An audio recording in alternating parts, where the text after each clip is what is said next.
Yo, yo, yo! What's going on, great people in all of the great land? It's your guy, Nicholas Wilcox.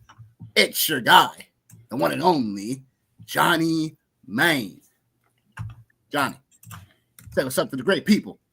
What's going down? Happy week 11. Playoffs is right around the corner for everybody, or for some people, maybe not for you. But even if it's not for you, we got you covered here today. We got you with some DFS. We got you with some props. Holiday ham is coming soon, so want to make sure you holiday ham. Yeah, want to make sure y'all good to go, man. Yeah. Yeah. Look, this is the time of the year we live for, right? This is the moment where we all look at our phones, even during the holidays, and look and seeing if we are crushing our opponents in the playoffs or if we're just not looking at our phones at all. And that just means that we ain't trying to stomach a loss. So, this is that time of the year where we got to crank up, we got to dial in. Any last minute trades sometimes. I've seen some leagues that already got trade deadlines upcoming and stuff like that. So make your moves now because this is the time and moment to do so. But that being said, we're breaking down, the DFS analysis, of course. We got your props, your bets, your last minute start sits, your last minute waiver wire advice as well. Any questions as well we are taking throughout the show. So feel free to drop them in the chat. If you ain't shown the love already, feel free to follow us on the X platform. Please like and subscribe to our YouTube channel, our TikTok. Don't forget our Spotify, and don't forget our TikToks as well. We out here. Johnny's putting in work when it comes to those videos, so I'll be sure to put some on as well. So that being said, we're going to be breaking down week 11 game by game, breaking it down, and again, taking questions as they file on in. So again, week 11, here we go. So first game we're going to start with. Damn, you ready for it? Let's do it, man. Let's do it. Yeah, first game we're going to start with. Let's get it. A game that is something that I think across DFS land is going to be something where it should be a bit more chalky today in terms of the pieces, in terms of how the game flow should go based on what the matchup has been and also what tendencies both teams come in with. Bengals getting 5.5 on the road going into Pittsburgh to take on the Steelers. The over-under is 48.5, 1 p.m. game. Obviously, this is a game where, let's rewind a few weeks back, right? Thursday Night Football, where the Steelers had, this same situation going into Cincy, and you didn't really know what to expect in some ways, but you didn't expect a absolute shootout that won me a $9,000, not plus 9,000 lotto ticket on a Thursday night, which is crazy. But in terms of how the Steelers stand, like they got to win this one. It's a division game. You're not going to take it lightly. These boys already beat you, right? So what do you say, Johnny, to this game? How are you looking at when it comes to both of these sides? And I'm going to say really, and I know you don't want to. I know you want me to say this, but it's something for like intrigue down the stretch.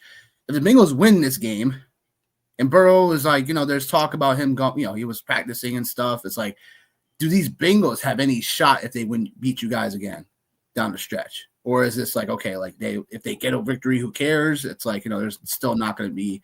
They ain't gonna still be shit. I mean, this game it's obviously way more important for the Steelers than it is for the Bengals. I think, like, obviously, if Joe Burrow he's gonna come back and play. Like, I think like that's one of the things that's there for him is whether he's completely healthy or not. This franchise is a mess anyway, and they're still gonna trot him out there. So I think there's that. Do I think that the Bengals have a chance if they win today? Yeah, like I think they do. I think they've shown in the past, right? Like they still are one of the better offenses in the NFL for sure. So there's always like a place for them as far as being able to get back into the playoff hunt. Yeah, you got to rip off 7 straight wins to even have a chance. But obviously, there's still a lot of football left for sure. So.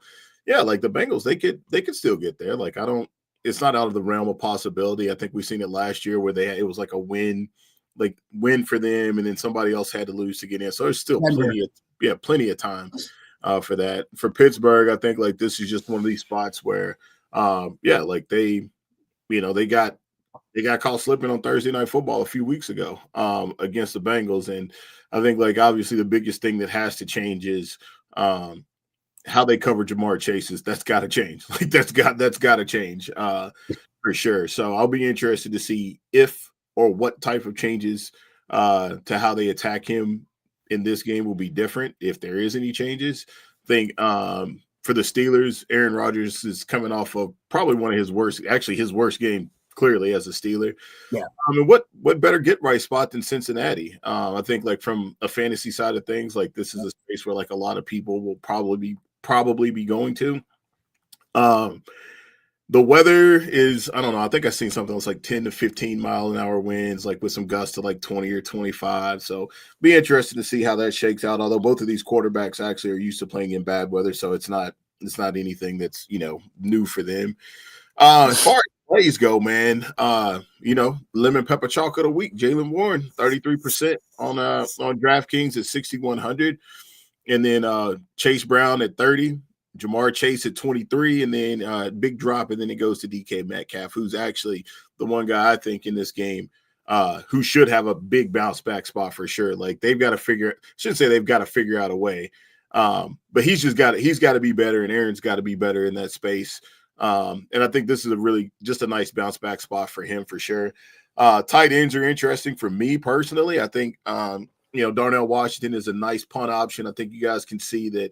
Aaron Rodgers does like to get to him. So if you can pay down for him and maybe he catches a touchdown, he pays off his price tag for sure. T. Higgins is really the guy I'm worried about in the game, to be quite honest with you, for sure. Right. So like overall for me, like, yeah, I'm going to take the Steelers for sure. I just think like there's too many things that are aligning for them. Bad performance on Sunday Night Football. Aaron Rodgers playing bad football. They just, got beat by these guys a couple of weeks ago. Yeah, I'm going to take the Steelers, man. I'm not going to hesitate on it. We know what it's going to be with Joe Flacco. We know, obviously, he's going to be chucking the ball all game long. That is the Cincinnati Bengals offense, so there's no ifs, ands, buts, and bees about that right there. We know what it is with Jamar Chase. Not really like a lot of – I'm not even going to try to throw any numbers at you because, like, just bottom line, he's good, they're bad. So – that's pretty much all it shakes down to for the Steelers as far as like their secondary, and they have to play better today and they have to be better. Yeah, I mean, hate to say it, but I did call the Chargers when we last were on air. And partially is because, again, like with Pittsburgh, the problem with them, and you've seen it, is that the lack of ability to have that stretch receiver down, to help out when Metcalf is either being doubled or the focus is on him in the passing game. It's like there's only so much check down stuff that you can do versus until like your offense just kind of gets stalled out where it's like, okay, it's a 3rd and 7. It's like you can't complete it. Then it's like, again, like it gets back. You can't keep on moving the sticks. And something I also, to a worse degree, what I'm saying, with the Jets, the same thing. It's like you got to have some downfield work go on. And with Rodgers, I know sometimes he loves to check it down. He loves to just keep the sticks moving. But at times, you just got to let that ball go. But the problem sometimes with Steelers is that, like, if it's not Calvin Austin outside of Metcalf, maybe hopefully Roman Wilson can make a big play today. Like, it's just you're looking for those bigger plays down the field so that way you can open up your offense even more to what it's already been. So, you like your boys minus 5.5 today? Yeah, of course, 1,000%. Like, there's no way like I'm moving off them in the spot. Like, like I mentioned, they this is a perfect storm for them. This is a perfect storm. They just played, one of their worst offensive football games on Sunday night. Like they're playing a team that like is a get right spot. It's at home. Like there's a lot of things that like I like in their favor, and this is typically when I don't want to say the seat gets hot, but like the critics start chirping. This is typically when Tomlin and the guys show up. So been living this life for the last 20 years. So decked out in my yellow today, so you know what it is. I sure do. So Steelers -6. I'll take the over. They should be a game of back and forth going. Man, I'm gonna take the Bengals +5.5. I still think this team is something where I just think with Joe Flacco and these guys moving the ball really well, like it's just one of those situations where I think I'm not expecting them to win here, but I do expect a fight here. And the weapons on the offensive side for Cincinnati is definitely there. Obviously, the matchup for Jalen Warren, you're facing the worst run defense based on metrics. But then Cincinnati has 2 weeks to prepare for you guys. So it's just going to be one of those things. I still expect Steelers to win, but I think 5.5 for the Bengals is a bit too generous. Moving on to Chargers-Jags game. Chargers getting 2.5 going into Jacksonville. And in terms of this game, the over-under 43.5. I think I got the records mixed up here. For some reason when I was uploading this. No. Chargers 3-6, really? That can't be right. That can't be right. I must have done something. I must have done a boo-boo. What did I say? Like, so happens when you copy and paste. I have the Jaguars record, right? Can't hear you now. They're 7-3. The Chargers are 7-3. The Jaguars are 5-4. What did I say? I was like, wait a minute. No, that's what happens. So, Chargers 7-3 on the year. I was like, wait a minute, that can't be right. Going into Jacksonville, 5-4 Jags. So over under 43.5. I guess what I like about this game overall is I do think that the Jaguars is going to be one of those teams that they're a decent team, but then it's like, they're suffering from injuries. Obviously, there's Brian Thomas Jr. I believe is on the wrong side of questionable coming into this one. If they don't have him, makes it even worse for Trevor Lawrence here. There's a lot of talk about the Jackson, with Cohen basically saying that Trevor Lawrence you just need to throw the rock, bro. You just need to get out there and just chuck it, my guy. And again, he would, but he's down to like what? Parker Washington and maybe Denami Brown today, and then there's still no Brenton Strange. Like there's not much he can somewhat do. He doesn't have certain weapons here. But I'll say this, like, the overall Jaguars here, I just think that this should be too easy for the Chargers here. But the problem with the Chargers also is that they sometimes have letdowns going on the road. But again, like Herbert's playing hot football. And the Jaguars, their defense is allowing at least 280 passing yards in 5 of their last 6 games. So Justin Herbert coming in hot, like this should be a spot where I expect him to do his thing once again. So give me the Chargers minus the 2.5. Give me the over because I do think that the Jaguars should put up some points. I know the Chargers right now still, for a pass defense perspective, they're still suffering, stifling people. So I do expect the over under 43.5. I think it's just a little too low. So give me the Chargers, give me them to cover, and give me the over. Yeah, no, Justin Herbert's actually my favorite play on the slate today, a quarterback. Him and Ladd McConkey. Yeah, I can't stop getting away from him and McConkey, and then in some respect, Gadsden, obviously, like sprinkling in some Keenan Allen and some QJ in there. But QJ, like he's the one that like nobody's playing like given this game here. As far as like from an ownership perspective from DFS. So I'm cool with that, man. He's at like 2% on DraftKings. So this should be a really, really good spot, like as you mentioned, for the Jags and for Justin Herbert. The other thing too to call out is Kamani Vidal, man. Like, we're kind of, if you have Omarion Hampton, like this has been rough. But if you have Kamani Vidal, like you had some good weeks, you had some bad weeks. And one of the things that actually I did see with him, just as far as like from a rushing side of things, is it's all about the boxes for him.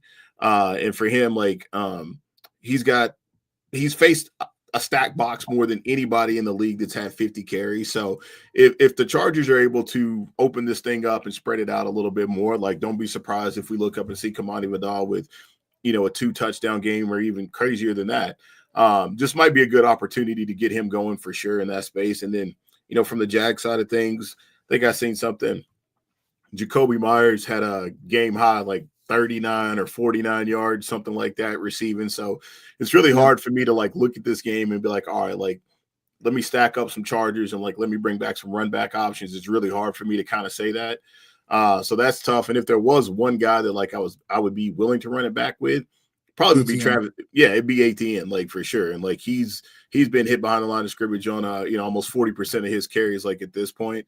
So it's a tough game to stack and run back and stuff, but like just I'll plant my flag today, man. But like I said, with Justin Herbert and the pass catchers for the Chargers, because I think even though this is a road game and even though it does feel weird and all of that kind of stuff, I think it's been fool's gold all year long with the Jacksonville Jaguars, like for me, for sure. And then like also too, the other element is like there's not like Lamar Jackson is obviously on this slate, and obviously we'll talk about that game later, but Lamar, it just doesn't look right with him from a mobility side of things. It just doesn't. And maybe he throws 3 or 4 touchdowns today, against the Browns. But if he does, then it's maybe 230 yards and 4 touchdowns, right?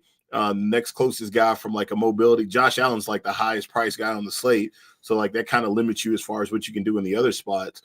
So when you look around as far as like guys that are mobile, on this slate, like Justin Herbert checks the boxes for mobile quarterbacks and just from his performance so far from this year. So I think that like for me, I think he's just the best quarterback play on the slate. He's a little pricey, but he's not the highest priced guy. He's got obviously like a good situation. His pass catchers aren't through the roof as far as the pricing. So Justin Herbert's a good like I said, like he's my highest owned player today. At quarterback, like no question at all about it. And then as far as from the game side of things, DraftKings ATN is actually the highest owned player in this game at 16%, followed by Aronde Gatz in the second. So yeah, man, again, I can't keep saying it. The Chargers for me in this space is where I'm leaning, man. Yeah. Yep. No doubt. Moving on. Bucks, Bills. Both teams 6-3 in the year. Bucks getting 6.5 going into Buffalo. The over-under 46.5. Johnny, what you have for this overall showdown between two conference, I would say teams that are on the cusp of looking to get their top spots in the conference, but officially aren't there yet. What do you have for this game? I definitely think like this game right here is definitely two teams. Like obviously they're both 6-3. I think like for the Bucks, like we know what it is for them offensively. That's they're a weighted team as far as like them being the best version of themselves is having like all of their offensive weapons. And like I don't even know if we've even actually had a game where all of their weapons offensively, as far as the skill position, have actually been on the field together. I can't even recall it. And if so, man, it was probably for a very, very short time or a few snaps, obviously. So you have that. And I think like the Buccaneers, obviously MVP talk for Baker has kind of fizzled out. The Bills are in a really tough situation. And when you look at like what the Patriots have been doing, really, they're in a really tough situation. So this is a big game for both of these teams, man. So for me, like from the DFS side of things, just mentioned it, man. Josh Allen's the highest owned player. Obviously, we got a little bit of bad weather here. And I say bad weather. We got some wind in this game for sure, which talked about it a little bit with Rick on Friday, man. Like both of these quarterbacks, well, specifically Baker Mayfield playing in Cleveland, like this isn't his first bad weather game.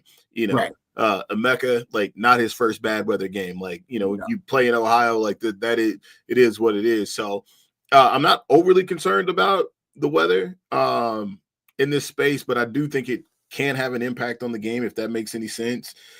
James Cook, he's somebody that last week didn't happen for him, man. One of the first times all year that didn't happen. And then a surprise scratch for the Buffalo Bills with Keon Coleman this week, and obviously no Dalton Kincaid as well. So, if you're looking for pay down options as far as pass catchers, like there's a couple of them that are available for the Buffalo Bills.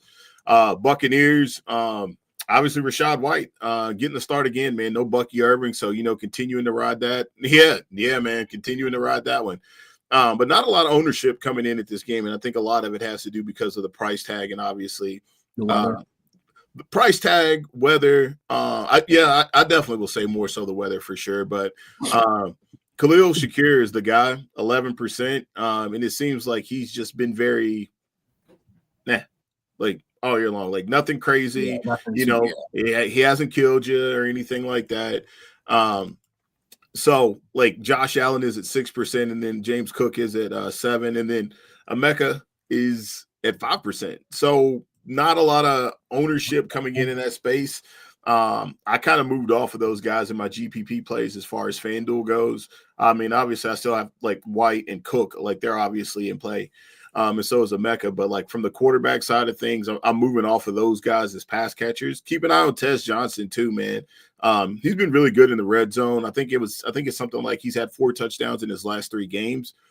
So if they get down that way, like that's somebody to keep an eye on. If you need a flex option, I know there's only 2 teams on bye, but like if you're playing in a league where he's available and you got some questions as far as your lineup goes, you can go there with him.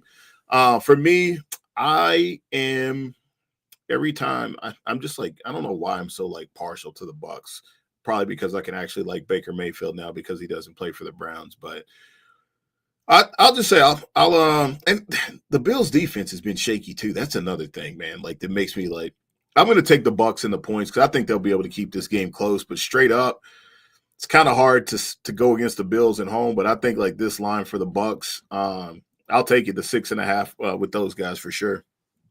Yeah, I like the Bucks plus 6.5 in the over. I just think that Rachaad White doesn't like not like the biggest in between the tackles runner. And they have Sean Tucker to split that with. But I just think Baker's going to keep on throwing. This is going to be a game where it's like, hey, Baker, I know the weather doesn't look great, whatever today. We need you to keep throwing anyway. We're going to need you to keep on chucking the football anyway. Very possible. Bills defense, like, so looking this up, my guy Warren Sharp dropping knowledge for this one. This is like one of the weird discrepancies I've probably seen all year. And this is just one of those things where you're gonna have to watch to see if it actually starts like happening. But Josh Allen against the blitz, he's 9th in the NFL in yards per attempt, and 16th in EPA. When he's pressured on blitzes, he is 31st in EPA and 31st in yards per attempt. The Bucs defense already top 5, obviously defense, blitzing. So that's something to watch out for. Because if they're going to bring if they get home on Josh Allen when it comes to blitzing, this could be a long day for him as well. But again, like the play action is basically where you beat this Bucs team because the Bucs are a defense that they allow the 4th most yardage in the NFL against when you're using play action passes, 6th most in completion rate, and they allow the 2nd most yards per pass per attempt. So, and when teams are not using play actions against them, they're a way better defense. They're more in the middle of the pack in a way, but also they're a defense that when they get home and you're not using play action on them, it's like if you're not freezing some of these linebackers when they're starting to go, like, yeah. So I can see why they're a defense that, can be overall play action wise. So this is going to be just more telling to see how this game kind of unfolds. But obviously the weather is going to be something to factor in. But I just like the Bucs here. They're a team that's just pretty gritty. I know Buffalo's going to have to win this one. But I like the Bucs from a betting perspective today. Next game, Bears Vikings. What do we have here? 2 teams in the NFC North that is overall going to give us some overall nice production, hopefully. The over-under 47.5. Your guy, Caleb Williams. What I'll say in this game is that I like both these teams when it comes to just we can see a nice little shootout, right? Bears and Bengals. We got that a couple, was that the last week or the week prior. And we overall got that. So I think when it comes to both of these teams, it's more about like who's going to showcase, like outdo who. we see McCarthy. He's been a solid guy for the Vikings. I seen an interview earlier in the week where Justin Jefferson says he's get back to savage ways. And I'm like, I like the sound of that. Jefferson hasn't been himself all season. And granted, I give him a pass because like the quarterback and then this and that. What is it? So I think the matchup definitely spells for himself. Again, the Chicago corners have just been dealing with injuries and underperformances and getting gashed all year long. So definitely like Jefferson in this spot for the Vikings for sure. And when it comes to the other side of things, like Roma Dunze, like is DJ Moore absolutely playing today? I thought the last time I checked he was questionable. But the Vikings, they give up the 7th most targets to the slot. So that would be a good, good for both Moore and Adunze. Maybe even Luther Burden today. Maybe even Colston Love today. But I do like that matchup in general when it comes to the slot. So when it comes down to it, who do I like a little bit more? I like the Bears a little bit more. They just seem to have, with McCarthy, it's like, I think it's going to be a telling game for him. Because if the Vikings don't pull this one out today, I kind of just see their season kind of, fading off into the sunset. They're at home in a game that they got to win against division foe. So I just I do like the Bears here in this spot. So give me Bears. And give me over. Yeah. I think this is going to be, it should be a pretty good fantasy environment, for sure. Like, I think the Bears have been in a lot of like games that are like really good as far as fantasy environment goes. I told you earlier, man, like probably the reason why like I'm not like over the moon in this game is just because like I can't pick which Bears wide receiver is going to be. I can't pick which one it's going to be. So I said, you know what? So today I ain't going to pick none of them. So you can thank me later. When DJ Moore and Roma Dunze go off today, you can thank me because I didn't play my flag on either one of them. I didn't play either one of them. Yep, not going to play either one of them. But no, like I obviously like in the GPP format, obviously I did. Caleb Williams was one of my 5 quarterbacks that did make my pool. Actually, one of my 5 or 6 quarterbacks that did make my pool. Again, like mobile quarterback, that aspect of his game is grossly underrated still, I think, to this point. And even with JJ, like the thing about him is, like he moves around a little bit. But the other thing too is him as a thrower hasn't necessarily been something to write home about for sure. And then like when you talked about Jefferson, so Jefferson is averaging 4.3 receptions and 52 yards per game with JJ McCarthy being the quarterback for the Vikings. So, yeah, so that's like, when you look up top, like your receivers today on this slate, right? Like you have Chase, you have him, you have Puka, you have JSN, and I think it's a little bit easier as we were talking about, like I just got done saying, for me, it's easier to kind of look at this situation and go, all right, let me move down to a guy like Ladd McConkey, where like I can actually have some extra money, to build my roster the way that I want to for sure. Versus just paying for a name at this point with Justin Jefferson. I hope he gets back on track today. Again, like narratives, for me, it's one of the things like paying attention to. So I think like in a situation like this where he's calling it out in the media, I would expect for them to try to find very creative ways to get him the ball, even if it's just schemes or even if it's just like, hey, intentionally, drawing up, the first, 15, first 20 plays specifically to get the ball in his hands because he is their best player. And like, really, he's going to go as far as they go. Now, the other side of this coin is playing a lot of Aaron Jones today, which, again, makes me want to vomit because I don't even know if he's going to finish the game. And, of course, it would make logical sense that if I play Aaron Jones today, he doesn't finish the game. And it would make logical sense if I don't play DJ Moore and I don't play Roma Dunze, that they go off. So, again, thank me. DeAndre Swift's another nice play in this game, for sure. Like I like him. Both running backs, obviously. You know what I mean? Like I think that's a good spot. Still waiting on TJ Hawkinson, man. Nice pay down spot. At tight end. Like it's been bad. It's been bad, right? It's been bad. But again, like as the hits keep coming with tight end, no Sam Laporta as he's on IR. I know that has absolutely nothing to do with the slate, but just talking about the position aspect of it. Yeah. Like maybe it's just a war of attrition, and that's how it ends up. But like a nice pay down option for him. So if you're running any type of game stack, JJ is a very popular play today. And I don't even think, man, I was looking at his yardage and stuff earlier in the week, just trying to like get a feel to be like, all right, maybe not. But I don't know if he's actually hit. I don't think he's hit 300 yards this season. I'm almost positive with that. I don't even know if he's been over 250, but I mean, on the season, 692, 5 touchdowns, 6 interceptions, quarterback rating of 65 and some change. It's hard to have any confidence about any pass catchers for the Vikings in that space. So give me the Bears and the points. I like the situation. I like the setup. I think they keep rolling here, but Aaron Jones is a guy that like I got a lot of, and I'm playing a lot of him today. All right. Yep. Can't believe you're playing a lot of Aaron Jones today. That's crazy. I played a lot of Jalen Waddle last week, so listen. I know. Hey man, listen. If it makes sense, it makes sense. That's one of the things. Like I told myself is, I'm not going to be so blinded by players and what they've done to me or what they've done for me or what they haven't done for me. But this is just like a better situation, I feel like, for Aaron Jones.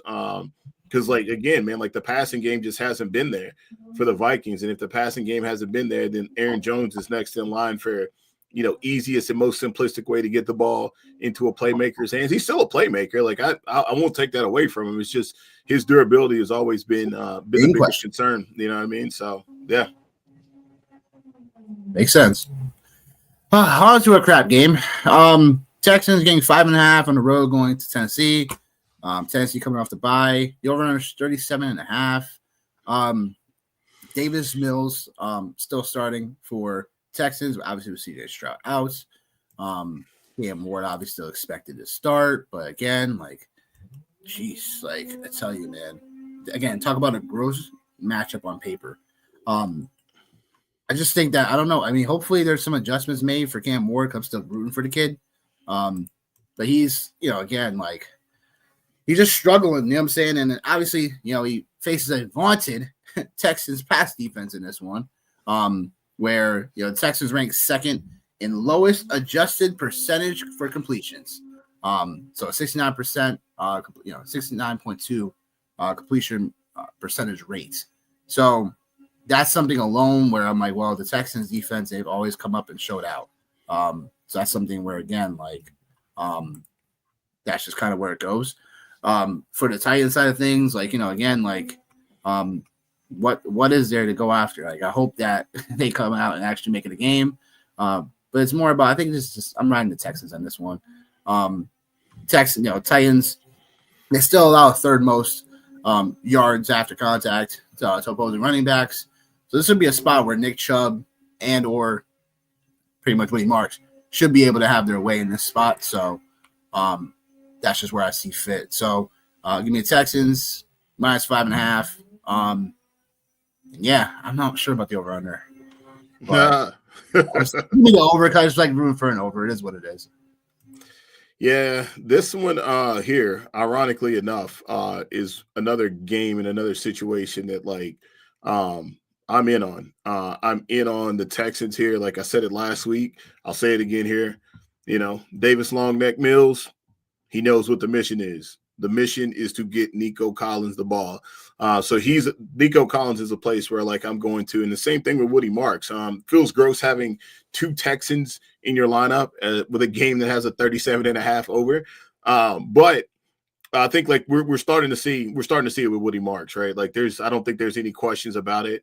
And then obviously with Nico, it's the same thing. Like, he's gonna get the football. Like, that's the thing. Like with Davis Mills, he's been making sure that that's a thing. And then when you talk about just the game overall, you already talked about the Texans defense. So just to put it in a nutshell, Texans have the NFL's top ranked scoring total defense. And I know this is going to come as a surprise to everyone, but the Titans are the league's last ranked scoring offense. So, like, I don't think it even matters that Davis Mills is out there playing quarterback as we're sitting here talking through it, trying to figure out if I want the Texans to be my survivor pick today or if I want the Ravens to be my survivor pick. And I'm just trying to kind of go through it. And I'm like, man, like the Texans ones, that's very intriguing, but also too, obviously it's a little bit dicey because, you still have Davis Mills out there. And, like, granted, no matter what we think or what we say about things, like, there have been moments where the Titans have been pesky, and they can make some plays on special teams and things like that right there. So I'm not completely writing them off in this game. The Texans is absolutely who I'm taking. But like when you look at this from like the DFS side of things, actually on DraftKings, the Titans are 15% owned in this game. So you talk about like creating some leverage for yourself or blowing things up.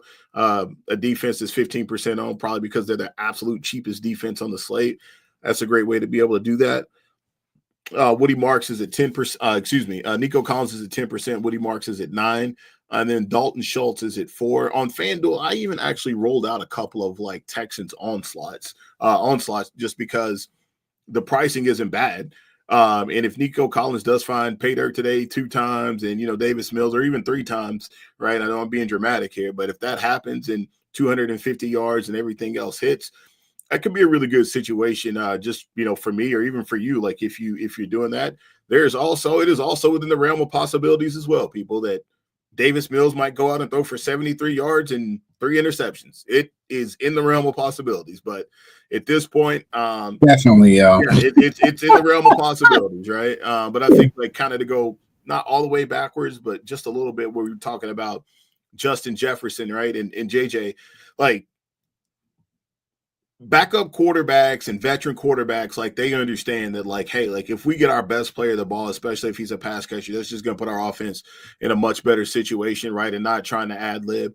And I think that's just what it is with Davis Mills. The Texans still obviously have something to play for at 4 and 5. The Titans, I was looking at this to go like mildly off script for a second. I was looking at it yesterday, and I was like, is this deja vu all over again? Because the Titans have the number 1 pick. The Jets are in the top 5. The Saints are in the top 5. And the Browns, I'm like, it's like this is just another way to say that, like, bad teams are always going to be bad and the good teams are always going to be good because, like, they just don't do dumb shit. But anyways, give me the Texans today in this one right here for sure. And I'll put an asterisk beside it as possibly my survivor pick. I'll let you guys know about that a little later. Strong consideration. Got it. Consideration, yes. Panthers, Falcons. Panthers getting 3.5 in a row going to Atlanta. Take on the Falcons. And the over-under right now, 41.5. It's very interesting that we're at this point of the season now where, the Atlanta Falcons like are 3-6 and the Panthers are 5-5. Mm-hmm. And going to Atlanta, look, man, why don't you feed Bijan Robinson the football? Huh? I mean, it was nonsense. Freaking Raheem talking about Tyler Algiers, like, come on, bro, get up out of here. You're a superstar running back in Bijan Robinson. You're trying to crown Tyler Algier as a star on the team, like, dude, he does everything we ask of him. Like, come on, yeah. Please, it's scary hours, bro. It's scary hours, like with that situation. Last 3 games for Bijan Robinson has not been smooth. You know what I'm saying? I just think that what we got, what'd you say, Rick? Anytime Atlanta's a favorite, bet against them. Literally, that. And Carolina has not been playing bad football like at all. You know what I'm saying? Like, so literally just beat the Green Bay Packers. So it's like yeah, like I definitely like the Panthers with the plus 3.5. Makes too much sense here. This Atlanta team's very weird. I'll just say that, like, defensively, like, you think they get cooking, and all of a sudden it's like, they just don't. Like, the thing with Carolina, I'll probably hamper them is that, again, like, Bryce Young just has to be better. Again, the last 5 weeks, the Panthers have been a team that is, they're bottom in the league when it comes to pass rate over expected. I think it just has to change. You have some weapons on this offense, like, Jalen Coker, you know what I'm saying? Like, obviously, Tyrone McMillan. There's weapons in his offense that you need to start utilizing. And you shouldn't be, bottom in pass rate over expected. I know they love to run the ball and stuff like that, whatever. But it's like you got to be able to throw the football. And then just to dismiss this terrible showing they had against the Saints last week.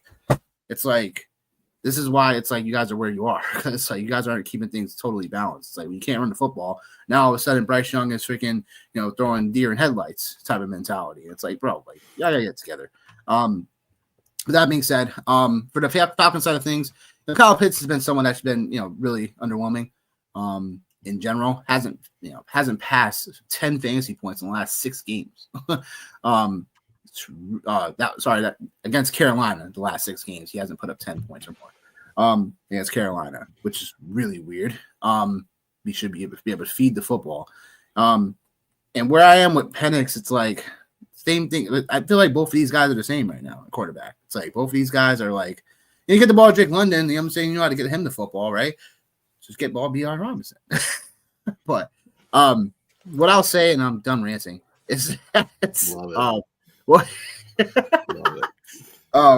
what I would say is expect to be a gross game. I take Carolina. I'm gonna take the under in this one. What do you got, Johnny? Yeah.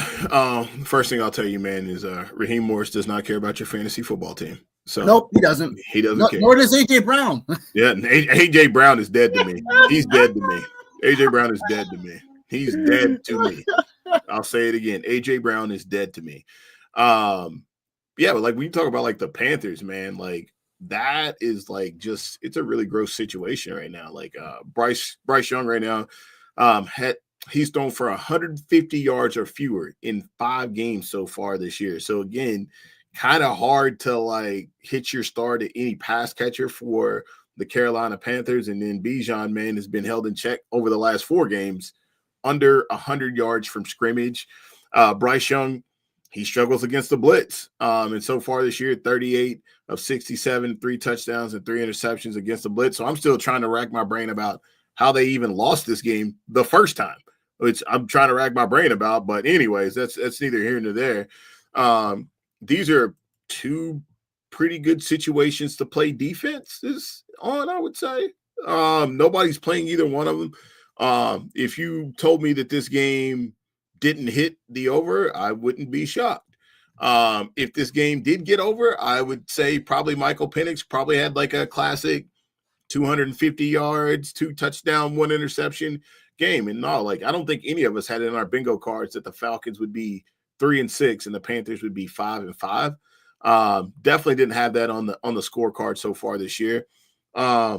As far as players that I'm playing, I think I'm comfortable going back to Uncle Rico. He's 20% on today, so I'm comfortable going there. Man, like the Falcons, they do play different at home, but like I don't know what that's going to look like, and I think like that's the underlying tone here with this Falcons team is like you don't know what you're getting. Like you don't know what you're getting. So, but I think like with the Panthers, we do know what we're getting, and like what we're getting. As I say this, Penix is looking good on Run the Sims. Yeah, no. Oh my God, bro. Oh my God. Yeah, I just. Bleh. Oh man, and maybe you might be right, Rick. Like maybe it hits, man. But yeah, I guess I'm gonna take the Falcons in this game. I'll play some defenses here. I got Kyle Pitts in a couple spots. Wasn't quite at the field with everybody else. I think like on FanDuel, he was like 16% or so. So I knocked him down to like 9 or 10% just to be slightly under the field to be able to get to a couple of different options at tight end. Yeah, this is not going to be a sexy game. I'll just take the Falcons, close my eyes, and probably play the Falcons and the Panthers defense in a lot of other scenarios because this is going to be one of those games for me. Yeah, that's fair enough. All right. To another crappish game. We have a team with a tie. Green Bay Packers, baby. Green Bay 5-3-1 on the year. Packers getting 7 going into East Rutherford, New Jersey, to take on the Giants. Over under 42.5. The Packers, man, are a weird team, right? Mm-hmm. They're a very weird team. Their losses have been really weird. The tie was weird, right? I think this has to be a bounce back spot for both Josh Jacobs and Jordan Love, right? It has to be, right? Giants, they're starting Jameis Winston now. No Jackson Dart today. No Brian Daboll because he got the can. And that's just kind of how things go. I wish Brian Daboll the best. He got put into a shitty scenario in my eyes. And that's how, their biggest mistake, letting go of Barkley. Anyhow, yeah, so hey, this is what it is. But anyhow, Green Bay Giants, it's just something where, I think I just expect a big game for Josh Jacobs in this one. Giants second highest expected run percentage, 8.7 yards to running backs. And with Jacobs, he's a big boy. That's got to get started. And I think with the lack, the injuries, like we don't know the final report for the receivers today. But Christian Watson's someone that's seeing his, snap share increase since he's been back. So I expect him to, come out and do something with him early, catch a long pass or, just get him involved really early just to consistently be there. Obviously, you're just down to some of your backups. Wicks is going to be playing today. That's a good thing.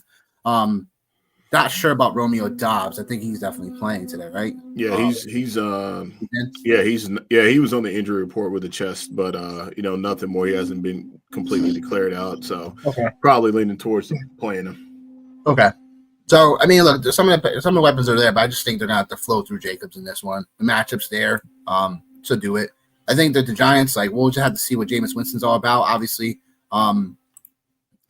no Darius Slay today, and that would have probably been the guy people would have probably been on today because of how Jameis Winston's tendency to throw the deep ball downfield. So I mean, the next guy up is probably Jalen Hyatt for those guys in 14, 16 team leagues right now. I need probably a dart throw. Jalen Hyatt is probably something you could think about. But obviously Wan'Dale Robinson should still get featured, even though Jameis Winston loves to chuck the ball downfield.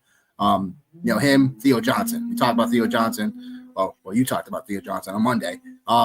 In terms of how he should be benefiting. Obviously, they don't know about the QB change, but he's someone that I do think in terms of usability, usage, should definitely see an uptick for sure, even in this scenario where they're gonna have to keep on throwing football. So give me the Packers to cover in this one because I do think that they just ride the pine with Josh Jacobs, Emmanuel Wilson, and really just find a way just to get the job done and keep things easy. What do you have to say about this game, Johnny? Death, taxes, Josh Jacobs touchdown. Guaranteed. Jacobs is second in rushing TDs, and the Giants ranked 30th in that space. So seems like a pretty good recipe to me for Josh Jacobs to score a touchdown today. And then just some more Josh Jacobs, second amongst running backs with 22 carries inside the 10-yard line. Guess where the Giants rank? Guess where they rank? You tell me, Johnny. You tell me. 30th, not 31st. So yeah. So yeah, it just seems like a really good spot. Just as far as Josh Jacobs here. I like it. I like the spot for him. I'm a little bit apprehensive about Jordan Love and the pass catchers. I think Wan'Dale, you can go there with Jameis, I think, and Theo. I like that. So yeah, I like this space here. And a weird stat too, as far as the Giants, not the Giants, but the Packers go. Where did I see? There we go. Packers have lost 3 games in which they have allowed 16 points or fewer. So realistically, if the Giants can find a way, statistically speaking, to score 3 touchdowns, they got a good chance to win this game. But I'm just going to take the Packers straight up, and I actually hope they lose because as I'm looking, there's a lot of people taking the Packers in my survivor pool. So I hope they lose today. Yeah. That's funny. He's like, okay, well, they're going to take him? All right, well, we're going to take this guy instead. Yeah, I hope you guys got it. I hope so. We have breaking news. Breaking news. Keon Coleman not playing today. He's a healthy scratch. Because apparently he missed Fridays. He was late to meetings and he was late to the Friday meeting. Really? Well, what the NFL's doing these days now? Yeah, but I think that info had already came out that he wasn't going to be available. That was out last night. And I know we kind of just obviously rambling about the Bills game, but yeah, man, at this point, what do you even do with Keon Coleman, man? I think I had him in one league and I dropped him. it started off looking very promising, first 2 weeks. So I picked up Josh Palmer. You know what I'm saying? Like, I was like, all right, well, I pick up Josh Palmer. Do I start him or I start Wilson? 6-7? Yeah, right. Right. Michael Wilson probably, but hopefully it cuts a better game environment. But anyhow, off subject. Moving on to the 4:00 game. We have a doozy between the Seahawks and the Rams. 4:05 time start. Over under 48.5. Both these teams 7-2 on the year. Who's more dangerous, Johnny? Seahawks or the Rams? I'm gonna go with the Rams, and the only reason why I'm gonna go with the Rams is because I think it's a lot easier to trust Matt Stafford than it is to trust Sam Darnold. I think like if you need to come back and win, Matt Stafford is your guy, and obviously, like even if not, like he's your guy. I still worry a little bit about Sam Darnold, like in an environment or a situation where he's the guy that has to lead the charge. I think when everything is even kill, there's no like negative game script. I think like Sam Darnold is phenomenal. And I think like he even showed that last year in Minnesota. And I'm a big Sam Darnold guy. I never thought I would be saying that 3 years ago, but like big Sam Darnold guy, man. So like, yeah, I think like just for me, like I trust the Rams a little bit more than I trust the Seahawks. DraftKings and FanDuel, man, like they are not letting you get any of these players in your lineups all together because they are all expensive, with the exception of the Seattle running backs, which I think is a really interesting spot to potentially get to in a game environment that's got 49 points. I'm all set. Maybe. Like in a GPP setting, I'll sprinkle it in here and there. But I think like that's just it's a really weird situation. And then too, like you have Rashid Shaheed, who I think like he only had one catch last week. So I'll be interested to see how they continue to kind of keep incorporating him. Cooper Kupp, dust at this point. But again, like a game environment, right, that has, almost 50 points in it. So this is a great way, right? Like if you're running stacks for some of these other games, to be able just to get some pieces in there, right? Like Barner's another good piece to try to, work in there. So yeah, like it's a really, from a DFS side of things, like it could be a really great game environment, but I also pause with caution as well, because I think this is also the tale of two really good football teams, two division rivals. Like if you told me this game ended up being 21-17, I wouldn't be like, damn, I can't believe that. I wouldn't be shocked, but like, if you also later tonight, if we look at this and go, JSN just broke the single game record for receiving yards, and both of these teams put up, 95 points, I'd be like, I can see that too. The only reason why like I really don't is because like both of these defenses are actually like really good. Like that's the only reason why like I don't think I'm not so like, oh, like yeah, it's gonna shake like this. Because again, like I love what Seattle's doing. I've been saying it all year long. Like I love what they're doing. But yeah, this could really be one of those games that like maybe it doesn't hit, and maybe it's just a better real world football game than it is from a fantasy side. Ownership wise, like when you get here and look at this game right here, as far as the 4 o'clock window goes, let me get away from these Giants, man. Nobody wants them on their team anyway. When you look at that, JSN is the highest owned guys at 17% in that space. So, like, which obviously makes sense, but his price tag is pretty pricey. And then Puka Nacua, 13% as well. Wow, I think, like, yeah, he's only 13% owned. And then, like, I felt like there was, like, some injury stuff that was going on with Devontae Adams this week. So like he's only at Devontae's only at like 4%. So like there's definitely a place for you to get different there. And Stafford's only 2% owned. So like you could definitely get to the Rams side of things on DraftKings if you wanted to, be different and just run a Tay Stafford stack and maybe, throw in one of those Seattle running backs or maybe like an AJ Barner or Rashid Shaheed, right? Because we all know Shaheed can break the slate. And this is different because like the Rams haven't seen Shaheed with the Seahawks, obviously. So I'm mildly excited about this game today in the 4 o'clock window. The 4 o'clock games, there's some excitement to be had because there's going to be some decent, juicy matchups in a way, and some decent. We have this is the first time I think all season we've had at least 4 games in the 4 o'clock window. Yeah, I'm trying to think. Well, there's only two because there's only two teams on bye. There's only one Yeah, international game, so like that makes sense. Yeah. yeah. I would say this game. Give me the Rams. I think we've talked about it before. I think both of these teams have our respect. I just think the Rams aren't getting enough respect for what's been going on. For again, both of these, like you said, I think it's a little bit more easier to stick with Stafford. I mean, Stafford over Darnold. Darnold's still been doing great. It's just one of those spots where I just think that the Rams are on the cusp of being a Super Bowl contender. It was just for me like their defense just needs to shore up just that tad more, and now I'm a bit more bought in. I think Seattle's also his defense pretty well, so I definitely expect the under in this one. I think both of these defenses can definitely get after it today. Excuse me, when it comes to this matchup. So give me the Rams and give me the under. I do think that, again, this could be, like you said, I think it's going to be one of those games where it's like, I'll just say, from a prediction score perspective, like 23-17 or something like that. Something along those, like, NFC, like, West, like, gross scoring outputs. So definitely that. So, Niners, Cardinals. Niners getting -2.5 going on the road. Brian Thomas officially inactive. Going against the Cardinals. Cardinals have been gritty overall all seasons in most games. The over under 40.5.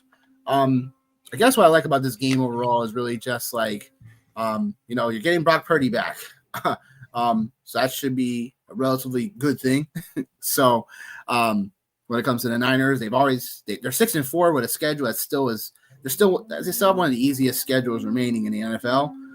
So they're not by all means out of it. And then again, they win this matchup, and then the loser, obviously the Rams, Seahawks, they're still right back into this NFC race, tied with whoever loses, and then still a game back from ultimately still competing, taking the division crown. So again, Brock Purdy comes into this matchup starting. And, the Cardinals have been pretty decent against quarterbacks, honestly. They haven't allowed more than one passing touchdown last 6 games. Crazy. Yeah. For all the injury woes and all the Cardinals been doing, like, it's like, what? Okay. And then for, the Niners side of things consistently still, I expect George Kittle, CMC, like, these guys, they're going to have to start being great again, right? McCaffrey, he's been good. It's just more like he hasn't been like great-esque McCaffrey, right? In the last couple of weeks, at least. So, but Purdy means that George Kittle gets a bump, I feel, in terms of the usage, and we could see a spike game for George Kittle in this one. On the other side of things for the Cardinals, like, is Bam Knight playing today? Because that would, him, DeMarcado, and stuff like that, the running back carousel is annoying as hell. Obviously, no Marvin Harrison Jr., like crazy freaking appendectomy injury. Like, I'm just like, what? So he could be out for the season now? Like, So, yep. Michael Wilson, Greg Dortch, you know what I'm saying? If these are your last minute calls, go get at least one or two of them. In your, overall for your roster, because we don't know how it's going to shake out. Like, Dortch is one of those guys that is Swiss Army knife, and then Michael Wilson's still like the big X receiver. So obviously McBride is going to definitely have a a usage bump as well, and he's 6,300 today, DraftKings. So he's the top price. Who's that? McBride. Yeah. Yep, 63. So that's where oh boy, Josh Johnson just entered the game for Marcus Mariota overseas. Oh boy. That's why we don't do the overseas games. Love it. Give me the Niners in this one. I think that Cardinals are definitely playing some gritty football, but I just think that with the Niners, they know they got to keep pace. They know they have to keep on winning. And Brock Purdy coming back in this lineup should give you a nice little shot in the arm for this team, even though Mac Jones has been pretty decent. Yeah, this game is the lemon pepper chalk game is what this is. Like McBride is 30%, McCaffrey is 22, Michael Wilson is 21, Jacoby Brissett 14, Kittle 12. So like obviously there's a lot of eyes on this game right here. which rightfully so, I think. And the 49ers have not been very good. I think they're 28th or 29th in the league as far as like red zone passing completion percentage, translation, passing touchdowns.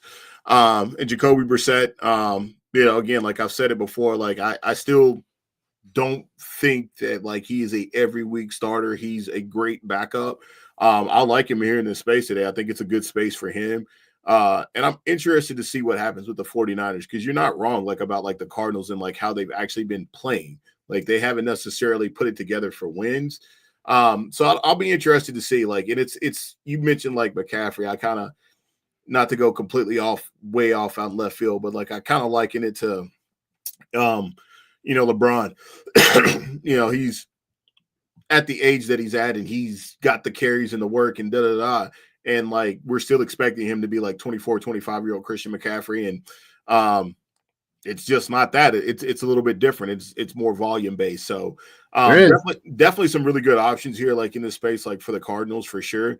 I even like don't mind playing the Cardinals defense as well. Like I don't mind that. I know it's a 49.5 over. Brock Purdy's a little bit probably a little bit rusty. We'll see how this goes, man. But I'm only excited about this game just from the fantasy side of it. Is really like the biggest thing for me. And I think like this is, Ricky Pearsall too. We didn't even talk about that, man. We didn't even talk about him possibly making his return back today. Yeah, he's playing today. So like this is the 49ers team that we thought we were going to see. So we get a chance to preview that. We get a chance to see that 11 weeks into the season. Yeah, right. Didn't take too long for that. So this should be a fun game. But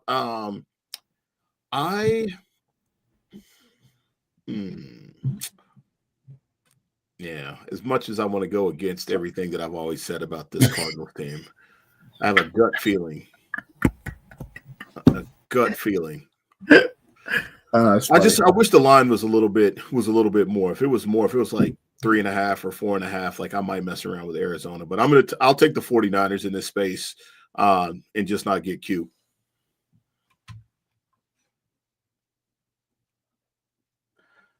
Looks like it went up actually. Yeah. So 3.5. You gonna take him now? Now it's 3.5.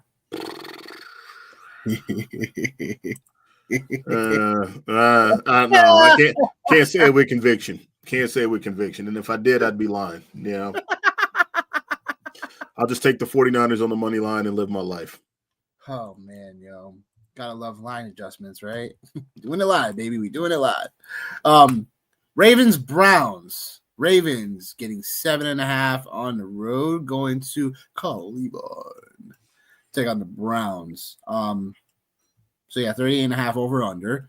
Like I think we talked about earlier with Lamar, like he hasn't looked spry, but I feel like this should be, it's been a couple of weeks now for him. So it feels like to me this should be a spot where he should start looking like himself again in some ways. If he doesn't, then there's really a problem. But that being said, look, I found an interesting stat. I dug in a little bit. My lock of the day is Derrick Henry, 6,600 DraftKings. I'm not moving off. And the reason for that is, look, if the Ravens are going to want to be the Ravens, if they're going to have any shot of consistently moving the football, it's going to have to be through, obviously, Lamar's arm. But with Derrick Henry, you got to feed the man the football. I know the Browns have been really good. I know they shut him down the first time they had him. But here's my notion. It's Derrick Henry. As the season gets colder, as it gets, if it gets more colder, who do you start relying on? A guy like Derrick Henry. Who's gonna move the rock consistently? Who's gonna want to tackle Derrick Henry?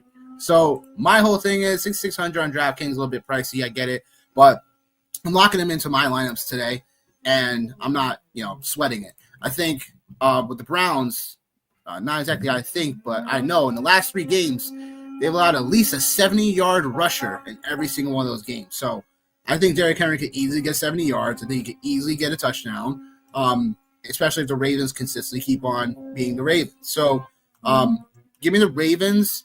I like the 7, so tease it down to the 7. Hold on a second.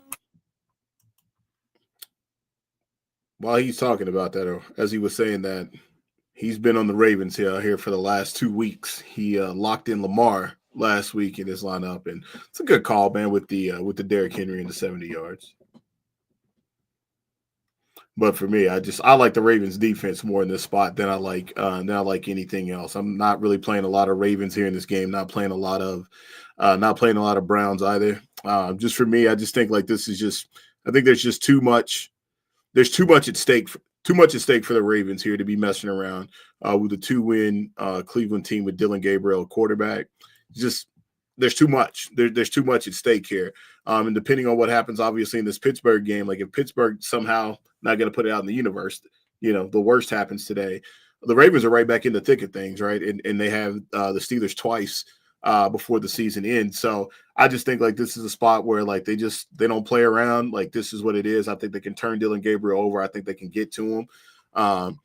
So yeah, like it's that is actually my survivor pick. That's how confident I am in the Ravens. But it's just I don't know how they're going to get there. And like, yeah, maybe Lamar Jackson does come out here today, man. Maybe he does throw 3 or 4 touchdowns. But I've been saying it like it is just the explosiveness. And he was on the injury report today, not today, but this week. He was on the injury report this week with a bad knee. So the bad knee, the bad hamstring, like I feel like it could be one of those games where and the Browns for some reason, man, like they typically play the Ravens pretty hard. Obviously, the historical battle like doesn't have anything to do with the guys that are playing now, but in that same space, just an interesting stat like as well. The Browns have 280 touches from rookies this season. That's the most in the NFL. And the team that actually had the most through 9 games was actually the 86 Bengals. So the retransformation of the Cleveland Browns is happening right in front of our face. Like at what point in time do we see Shedeur Sanders? I think that's another question that opens up like a whole nother can of worms. Yeah, man, like I like the Ravens in every angle of this game. There isn't a space where like I don't think they will. Derrick Henry, man, like maybe things start to click for him, maybe, but like so far this year, it hasn't been the Derrick Henry that we've been accustomed to know and love. He's been average, I guess would be a good way to say it. So, yeah, so I'll take the Ravens here in this spot.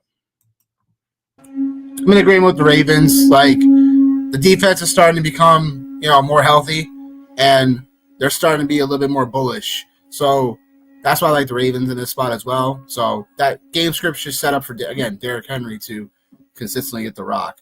So we'll just have to see. Moving on to the final game, we have a doozy.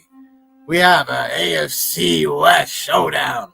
Once again, whatever I used to upload stuff was acting really weird on me for records.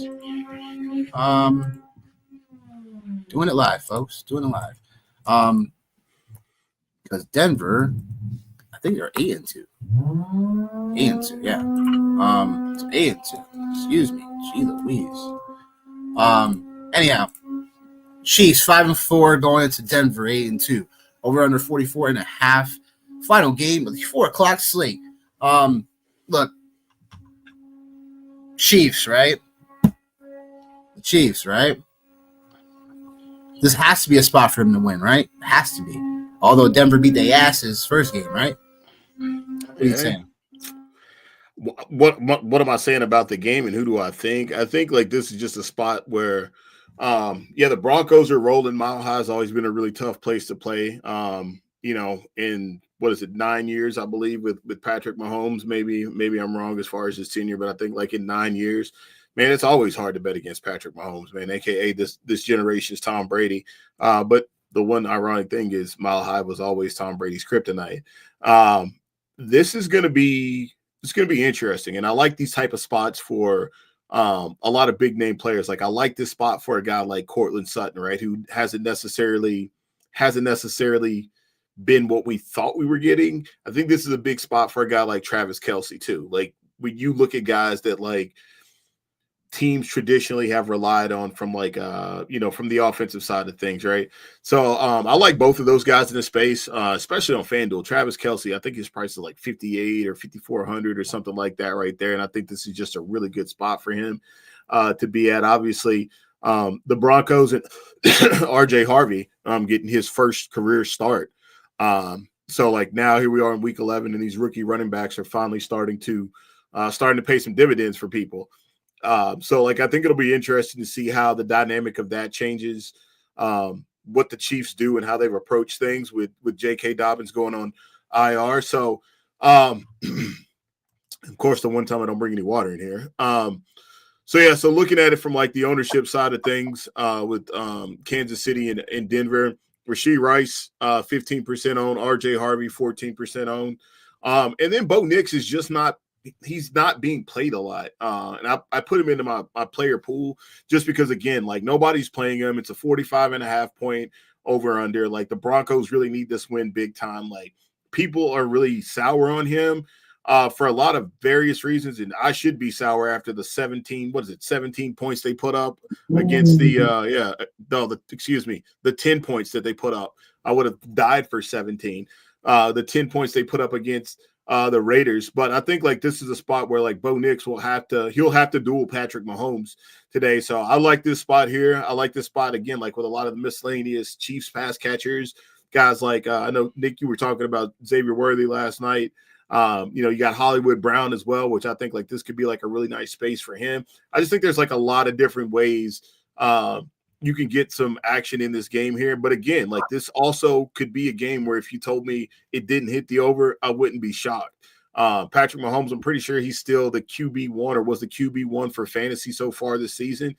So like for me, I'm going to take the Broncos is what I'm going to take. I'm going to take the Broncos. Well, I'm not going to take them straight up. I'll take the points for the Broncos because being – a 5-point dog essentially at home. Like I think that speaks volumes to things. And like we didn't know the Chiefs would be 5-4 right now. So this is absolutely a must-win game for sure for them. So yeah, I guess give me the Broncos and the points, and I guess I'll take the Chiefs on the money line if I'm gonna do it that way. I find it really hard to take Kansas City right now in the weirdest way. Like, I just think Denver's been playing so well. And I know they just lost J.K. Dobbins, but that shouldn't move the needle that much, right? I know the Chiefs are obviously a solid team, like, I know they have to win this game, but it's like, I just feel like Denver's been playing too much. So give me the plus 190 for Denver today. Get it done at home. I think they shut the door down on the Chiefs here to be like, hey, like, yo, this ain't your year. You know what I'm saying? This ain't your year, and that's it. So that's just kind of how I see that. I think the Chiefs, again, like, can they still find a way to sneak in? Of course. But I don't think there's a spot. I don't get it. Something's up here where it's like, I don't know, maybe Mahomes keeps the ball away from him long enough, they score enough to where, like, all right, Denver's have to keep on throwing the football like they did before. But I know Denver has gotten off to weird spots where they've gotten, off their rocker a little bit.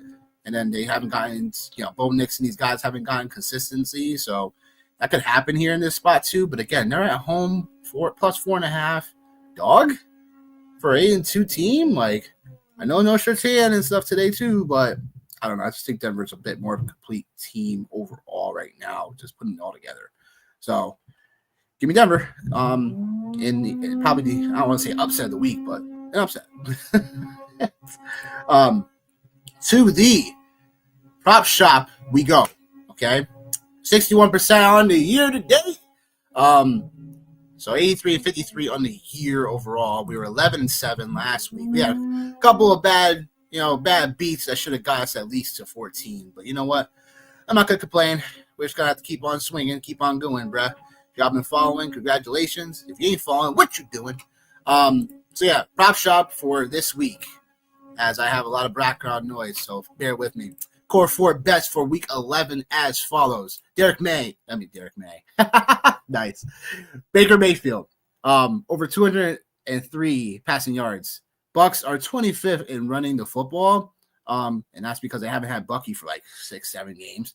Rashad White's just not the in-between tackles guy, whatever. I just expect Baker to take this line over easily just because of I know the wind and stuff like that in Buffalo is going to be, a challenge and stuff, but the only way the Bucs are going to keep themselves in this game is that they're going to be throwing the football with Baker. He hasn't looked like Baker the last couple games, but I'm just going to take the low line of here. He averages 240 passing yards, a contest. So I'm just taking the low line here. We know how Baker is. He's going to keep firing the football. Christian Watson, 40 yards receiving or more. The overall healthiest Packer receiver, I would say, and his snap count is increasing. We all know what Christian does, and that's receive, long shots down the field. I see a lot of people on the longest reception. But I'll just take the easy 40 yards. I do think they'll keep him involved enough in this one to clear that line. Kyron Williams, 60 rushing yards or more. I know Seattle is a top 5 defense to stopping the run, as are the Rams. But this game is going to be one of those back and forth. Both teams want to establish the run and want to, establish what they want to do best. And I think that Kyron Williams, it was a plus money line in this spot, but I do like Kyron here. I think this spells for a game where they won't use as much Corum. They'll like to lean in on more Kyron here in this spot just because it'll be more of a competitive contest. So give me Kyron for over 60 yards rushing or more. Lamar Jackson, I'm going back to the well. We were 2 yards off this prop last week for Lamar Jackson, so I expect us to clear this time around. In Cleveland, there's going to be times where, again, they play a lot of man coverage. So what does that mean for Lamar? It means that he's going to not only capitalize on that, but there's going to be running lanes open. So give me Lamar Jackson, 38 yards, or more overall rushing. Jaylen Warren, talked about him earlier, has the spot of the week. So I'm taking the total yards here. You can get the plus money for 110 if you want that, but I took the minus 130 for the total yards for Jaylen Warren.